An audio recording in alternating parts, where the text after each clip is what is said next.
10 right now with the morning scramble. Before any work gets done in your office, I got to direct you over to artsiowa.org. .com. I heard a voice to say .com. Because that is your ticket connection for all things Orchestra Iowa.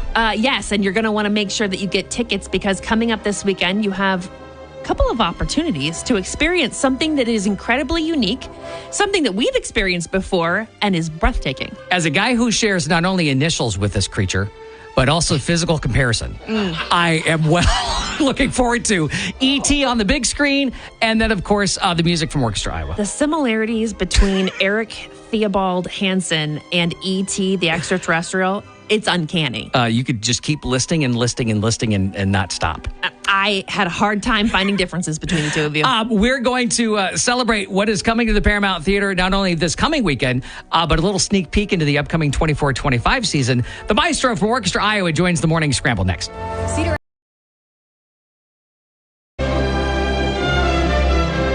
You hear the music and you immediately know that is the classic film E.T., the Extraterrestrial, and a great opportunity to see this movie, maybe expose a brand new generation in your household to a classic film like this.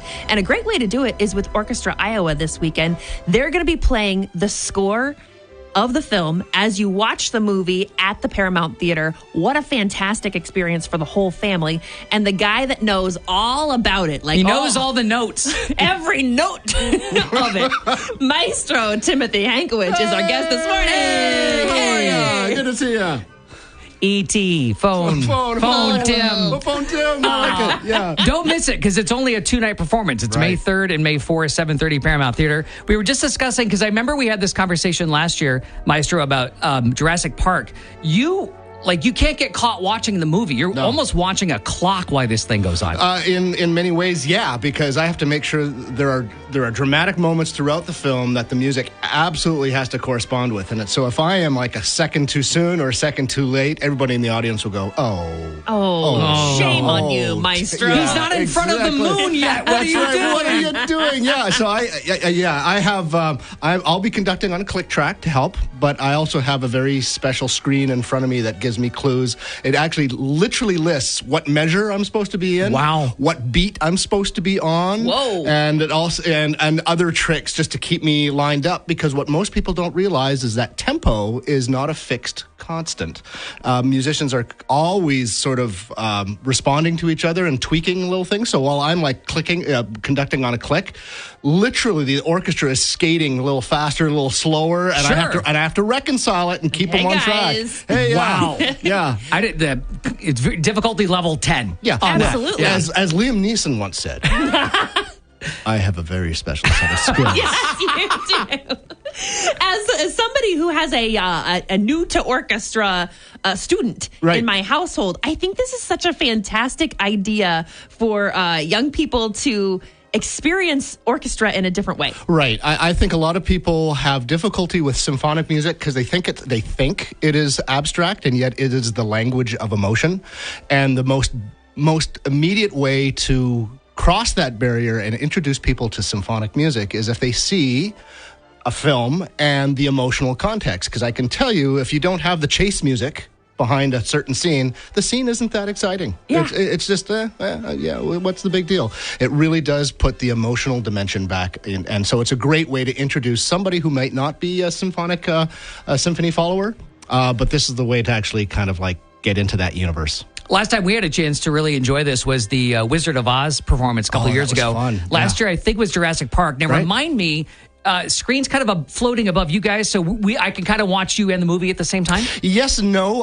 The Paramount has an unusual design that if you're up in the nosebleeds, if the screen is too far back, you'll miss about a third of the screen.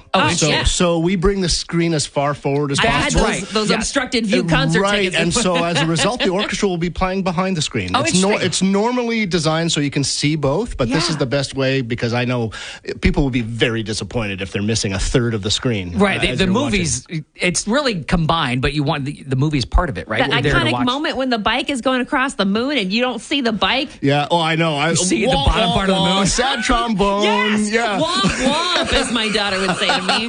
Gosh.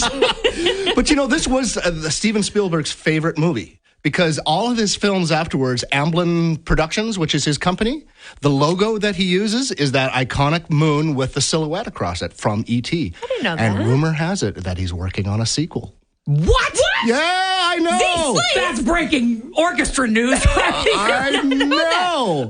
With John Williams, I hope. Because Listen, the clock is ticking. I mean, know. I love the guy, but he's getting up there, and there will be a national day of mourning because he's in his mid to late 90s, and there's nobody behind him that can do this kind of work. I mean, everything that flows out of his pen is just brilliant. Is this like a super fun thing for the orchestra to get to do? It is. Yes and no. It's super hard. Is it so hard? I get text messages from my musicians saying, Christ, Tim, what have you just done to us?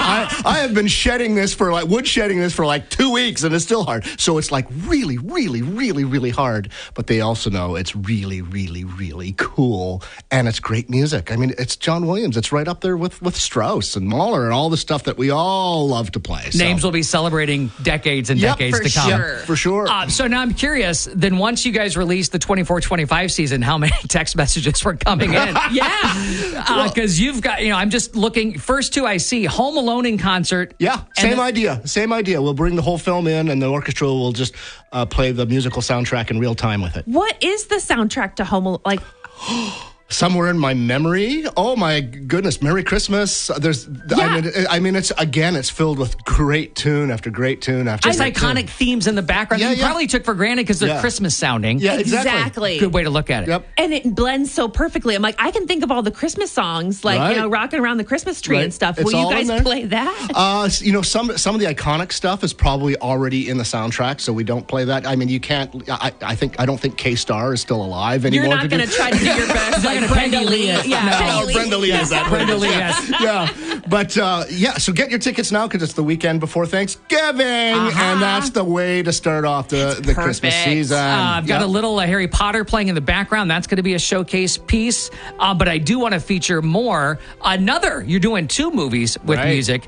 And the second one is actually going to be at an interesting venue. Right, a Memorial Stadium, or I like to call it Colonel Stadium. Yep. We're going to be doing Field of Dreams. So you can buy a hot dog and a beer and watch the movie on the Jumbotron, and Orchestra Iowa, once again, will play the soundtrack in real time coordinated with the film.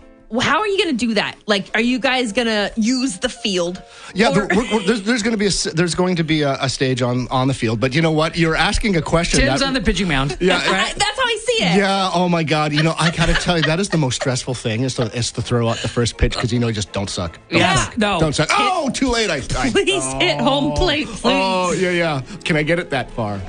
But anyway, the whole thing, this logistics of it. I mean, we're in production meetings now talking about it. How we're going to make this work. The date has not been released yet, because baseball leagues don't release their We don't have the dates schedule. until September. So, but you'll hear more about it soon. Okay. That's great. Well, we'll just play it cool. I'm cool. Cool. Are you cool? We know they're coming. Yeah, no, we know they're we'll be coming. cool. We're cool. All right, so we've got Field of Dreams coming up, date to be determined. Other fun, exciting new things in the 24-25 season, which you can link to at artsiowa.com. But the big one, of course, Maestro Tim, weekend. E.T. the Extraterrestrial. Why don't you put out the final invitation? 7:30 on Friday night, 7:30 on Saturday night at the Paramount. Bring your kids. There'll be popcorn. Come in costume if you want. Red hoodies for everybody. Although apparently you don't have to. No. Eric, just show up. They'll get it. He looks just like the Just like him. Oh my You're God, can I have your cosplaying. autograph? Oh, Ladies and gentlemen, this is my show on the radio.